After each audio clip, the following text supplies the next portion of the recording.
जैसा कि तुमने वीडियो का टाइटल पढ़ ही लिया होगा, आज बात करने वाले हैं क्लास 12th इंग्लिश की। देखो, इंग्लिश ना एक ऐसा सब्जेक्ट है जो तुम्हारी परसेंटेज को बढ़ा भी सकता है और अगर तुमने इस पे ध्यान नहीं दिया तो तुम्हारी परसेंटेज को बहुत कम भी कर सकता है। आज बात कर रही है क्लास 12th की इंग्लिश की।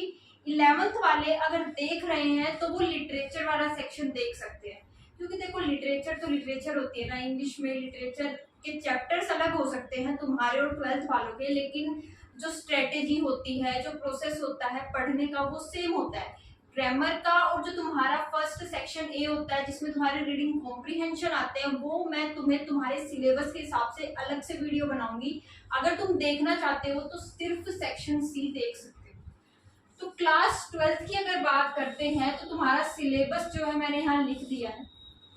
ये सारे चैप्टर्स तुम्हारे आ रहे हैं। फ्लेमिंगो के 8 चैप्टर्स आ रहे हैं, पोएम्स तुम्हारी 5 हैं और विस्तास के भी 5 चैप्टर्स आ रहे हैं। तुम्हें सबसे पहले तो अपना सिलेबस ही क्लियर होना चाहिए कि कौन से चैप्टर्स आ रहे हैं, कौन से डिलीटेड है, सो दैट तुम अच्छे से पढ़ पाओ। ये ना हो कि कोई चैप्टर डिलीट है, कोई पोएम डिलीट है, तुम उसको पढ़ रहे हो। तो सेक्शन सी है लिटरेचर, वो 40 मार्क्स का आता है। तो एक बार मैं कहूंगी कि इनको नोट जरूर कर लो, इसकी स्क्रीनशॉट लेनी है ले लो। उसके बाद हम बात करते हैं कि कैसा तुम्हें ये प्रोसेस अपनाना है, क्या तुम्हारी स्ट्रेटेजी रहेगी, सब कुछ। सिलेबस के बारे में जानने के बाद अब बात करते हैं स्टेप बाय स्टेप प्रोसेस क्या रहने वाला है, लिटरेचर को तुम्हें प्रिपेयर कैसे करना है। देखो, सबसे पहले तुम एक YouTube चैनल ढूंढोगे अपने लिए, उसकी डिटेल्ड वीडियोस देखोगे। देखो, समरी वीडियोस नहीं देखनी। अब वो जमाना गया जब तुम समरी वीडियोस देख के चले जाते थे और तुम लिखाते थे। अब ऐसे क्वेश्चन सीबीएसई नहीं पूछती तुमसे, डायरेक्ट क्वेश्चन को नहीं पूछेंगे, घुमाएंगे। तो तुम्हें डिटेल में चैप्टर पढ़ना बहुत जरूरी है। तो कोई भी यूट्यूब चैनल, मतलब तुम्हारी मर्जी है, तुम्हें जिसका समझ आ रहा है उसका देखो। मैं अपने टाइम पे 2-3 चैनल से पढ़ती थी, मैं बता देती हूँ। एक तो शिप्रा मैम, तुम सब जानते होगे।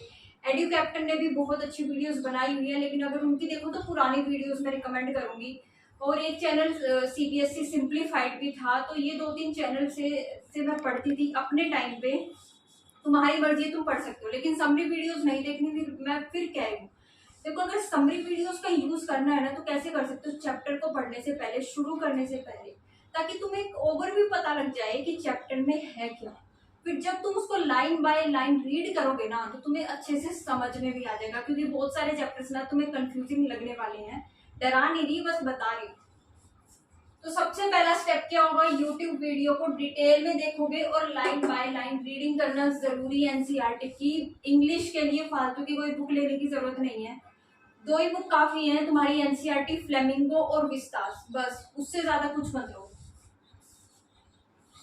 एनसीईआरटी की रीडिंग करने के बाद क्वेश्चंस की प्रैक्टिस करनी है, वो भी एनसीईआरटी के क्वेश्चंस। फालतू के क्वेश्चंस पे मत भागना, एनसीईआरटी के क्वेश्चंस ही इंपॉर्टेंट होते हैं। और एडिशनल में तुम्हें कोई और क्वेश्चन की प्रैक्टिस करनी है ना तो सीबीएसई का जो क्वेश्चन बैंक है उसमें बहुत सारे क्वेश्चंस दिए हुए हैं और बहुत अच्छे क्वेश्चंस भी। मेरे टाइम पे मैं तुम्हें बता देती हूँ, सीबीएसई के क्वेश्चन बैंक से डायरेक्ट एक एज इट इज क्वेश्चन उठ के आया हुआ। जब मेरा पेपर हुआ था टर्म 2 का 40 मार्क्स का, सीबीएसई के क्वेश्चन बैंक से एज इट इज एक क्वेश्चन उठ के आया हुआ था पोएम से। तो ये क्वेश्चन थोड़े इंपॉर्टेंट होते हैं, तुम इनको एक बार कर लेना प्रैक्टिस से। और अच्छे लेवल के क्वेश्चन होते हैं, ये नहीं है कि बिल्कुल ईजी होते हैं। अब इतना सब कुछ करने के बाद तुम्हें साथ में एक चीज और याद रखनी है, वर्ड्स के मीनिंग जरूर लिखने हैं। जब तुम लाइन बाय लाइन रीड कर रहे हो एनसीईआरटी को, यूट्यूब की वीडियो देख रहे हो, तो उस वीडियो में वो तुम्हें वर्ड्स के मीनिंग बताएंगे, तो वो तुम्हें नोट डाउन करने हैं। उसके बाद ये सब कर लिया तुमने, अब एक ब्लैंक पेपर लेना है, बिल्कुल खाली पेज। उसपे तुम्हें ये 2 चीजें लिखनी है। सबसे पहले चैप्टर की समरी। देखो, राइटिंग प्रैक्टिस करना सबसे ज्यादा इंपॉर्टेंट है इंग्लिश जैसे सब्जेक्ट में। प्रेजेंटेशन बहुत मैटर करती है इंग्लिश में, तो तुम्हें रिटन प्रैक्टिस तो करनी पड़ेगी।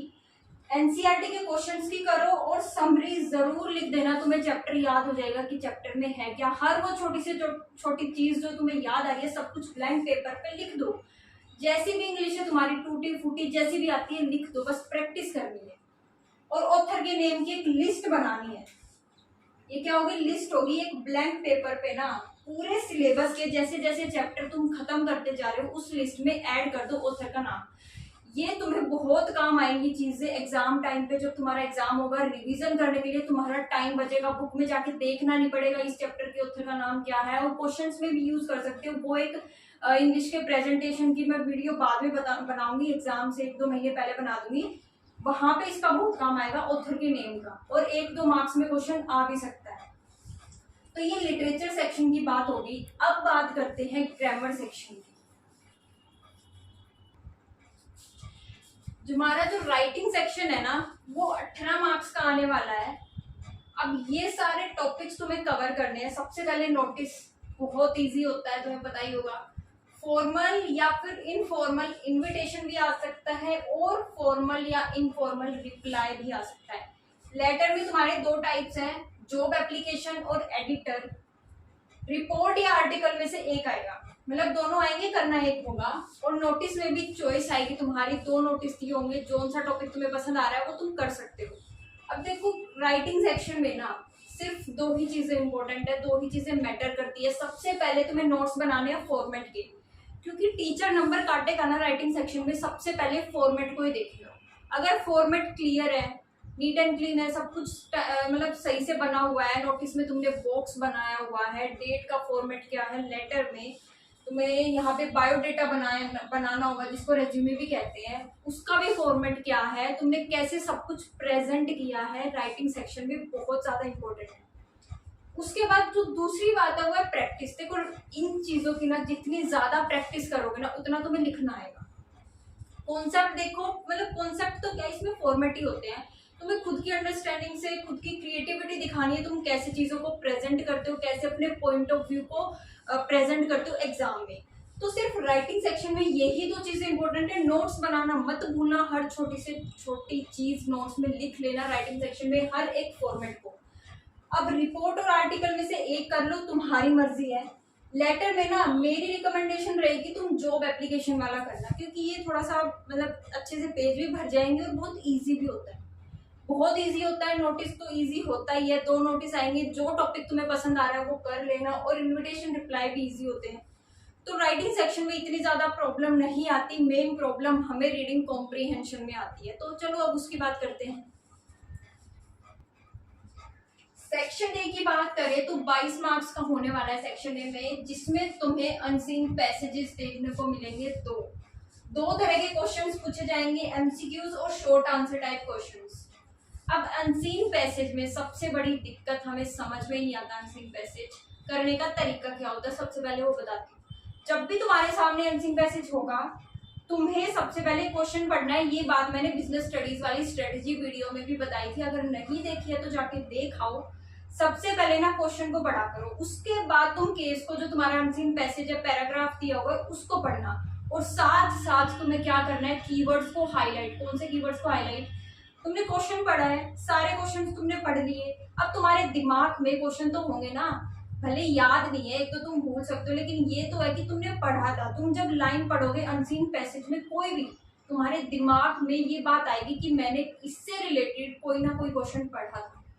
तुम उन कीवर्ड्स को, उन लाइन को अंडरलाइन करते जाओ, ताकि साथ साथ तुम क्वेश्चंस को सोल्व कर पाओ।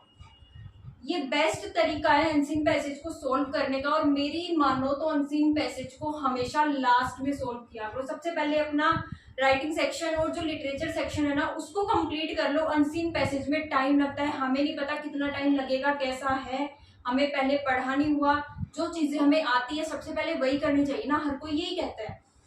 तो अनसीन पैसेज को लास्ट में देखना, और अब अनसीन पैसेज की जितनी ज्यादा प्रैक्टिस करोगे ना उतना अच्छा। इसकी प्रैक्टिस करना जरूरी है। सबसे पहले क्वेश्चन को पढ़ो, उसके बाद पैराग्राफ को पढ़ो, कीवर्ड्स को और लाइंस को हाईलाइट करते जाओ। वर्ड का मीनिंग समझ नहीं आ रहा, कोई दिक्कत नहीं है, ठीक है।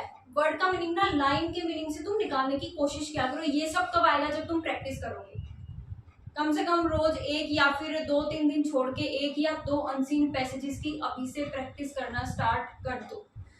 तो ये थी हमारी इंग्लिश की पूरी स्ट्रेटेजी, तुम्हें कैसे पढ़ना है। अगर तुम अभी से पढ़ना शुरू कर रहे हो तो देखो ये सही टाइम है इंग्लिश को उठाने का। ये मत करना कि हम एग्जाम से 10 दिन पहले, 7 दिन पहले पढ़ेंगे, नहीं हो पाएगा। बहुत सारा सिलेबस अगर देखने जाओगे तो डिटेल में तुमने वीडियो देखनी है, लाइन बाय लाइन रीडिंग करनी है, तो अभी से इंग्लिश को उठाना शुरू कर दो, ज़्यादा नहीं, थोड़ा थोड़ा कर सकते हो। मतलब थोड़ा सा आज अनसीन पैसेज का मान लो एक सोल्व कर लिया, उसके बाद तुमने चैप्टर देख लिया, कल मर्जी तुम्हारी है, थोड़ा थोड़ा करो लेकिन करो जरूर, इग्नोर नहीं करना इंग्लिश को। तो आज की वीडियो में इतना ही। कोई भी डाउट हो कमेंट सेक्शन में बता देना, और नेक्स्ट वीडियो किस टॉपिक पे चाहिए ये भी बता देना।